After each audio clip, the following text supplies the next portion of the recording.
Yo guys, it's Kyle coming at you from Bane's Film Reviews. I just saw It Ends With Us, directed by Justin Baldoni, starring Blake Lively and Justin Baldoni.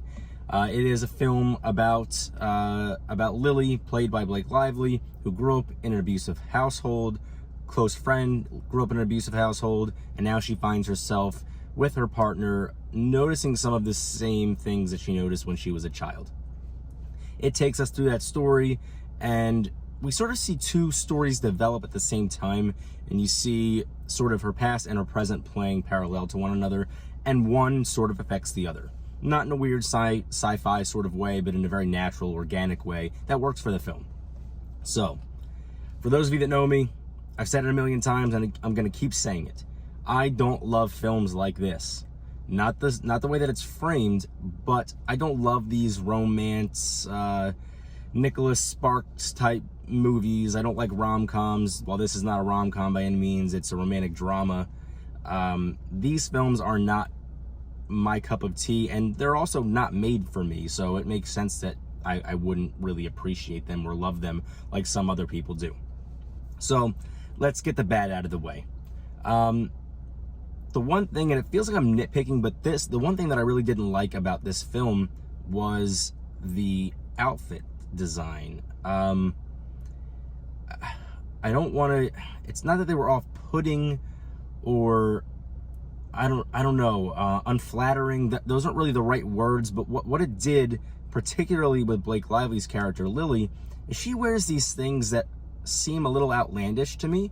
They don't seem like things that people wear on a day-to-day basis. It just didn't seem normal to me. So in trying to connect with Lily, I found something of a disconnect there, and I struggled to appreciate her, not often, but in some moments that I felt should have worked a little bit better for her character and those surrounding her. Because of those outfits, again, I felt a little bit of a disconnect, and some scenes didn't work as well as they could have. Now, after saying all of that, this is a fucking phenomenal movie. It is just brilliantly made, except for that one hiccup. And like I said, it really doesn't do much to affect it. It just knocks some scenes down a notch. This is a wonderfully made movie. Lively is wonderful, as we'd all expect. The other actors that surround her, including Jenny Slate, who I don't always feel is the strongest actor. She plays those sort of goofy, silly roles, and her voice allows her to do that well. She is wonderful in this as well. She gets to play the dramatic friend, and it works for her, and it works for this film.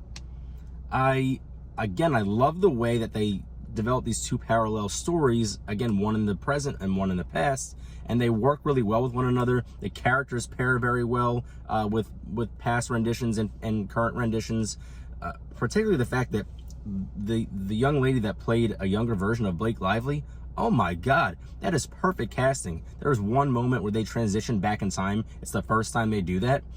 I didn't realize it wasn't Blake Lively for about 5 or 6 seconds. It took me a long time to process that this was a different person altogether. Same character, but different actor. Incredible casting in that regard. I actually really enjoyed the story. Again, not necessarily my cup of tea, not typically anyway. This is a really well-developed film, and that's a testament to the writer of the book, for sure, whose name is escaping me, and I apologize, but also to the screenwriter here and to director Baldoni, who gets to star in his own film. It is paced wonderfully. It is a long film. It is almost 2 hours, and it sort of feels like 2 hours, but it's not. That's not a bad thing in this case. It really works. Again, paced wonderfully. Everything is developed, and they use these really long, drawn out scenes, something that is reminiscent of, scenes from films in the 50s and the 60s, where they're 6, 7, 8, sometimes even longer than 10 minutes individual scenes, but they're perfect, and the character development in those moments are perfect. This is not a film I anticipated liking, but the detail with that in the character development is just insane. It's impossible not to appreciate that. Now, I also really like the soundtrack.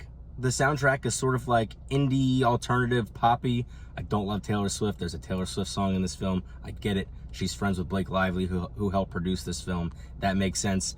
I'm so sick of T-Swizzle, so that didn't do it for me. I really, maybe more than anything else, and it takes time for me to realize this. It took a lot of time for me to realize this. I really appreciated the cinematography. Done impeccably well. There's sort of a bit of mystery to this film. You know what's happening. Even if you've seen the trailer, you basically know what's going to happen. But that doesn't steal from this film. That doesn't detract from the hard-hitting moments. The cinematography allows mystery to exist in a film where you basically know what's happening, and it allows you to continue to play along and buy into this narrative really, really well. Cinematography, so well done. The music adds to the drama, so well done. The acting is brilliant, led by Lively, so well done. I absolutely love this film, and before I get to my rating, because I think my rating is going to shock a lot of people even after this praise, if you are not emotionally mature enough to handle a film like this, a film that deals with physical and sexual abuse, that deals with some serious dramatic moments, some very real moments, if you are not mature enough to handle those, look inside yourself and say, I'm not going out in public to watch this film because I will potentially ruin it for other people. I have 3 girls that sat to my right, and they laughed when people were abused. They laughed when people were sexually assaulted. They laughed at the most inappropriate moments, and I was disgusted by them. Clearly, they didn't ruin the film for me, and I hope they didn't ruin the film for other people in the theater, because there were quite a few people there, more than I had anticipated. Look inside yourself, be a little introspective, and say to yourself, I can't handle this. I'll watch it at home one day. Don't go to the theater and fuck it up for other people because you're immature. Either grow up or don't go out. That's my rant there. This did not steal from my experience whatsoever. My rating of this film is a 9 out of 10. It really is a wonderful film. Maybe it could have been a tad shorter, 5 or 10 minutes shorter, nothing drastic.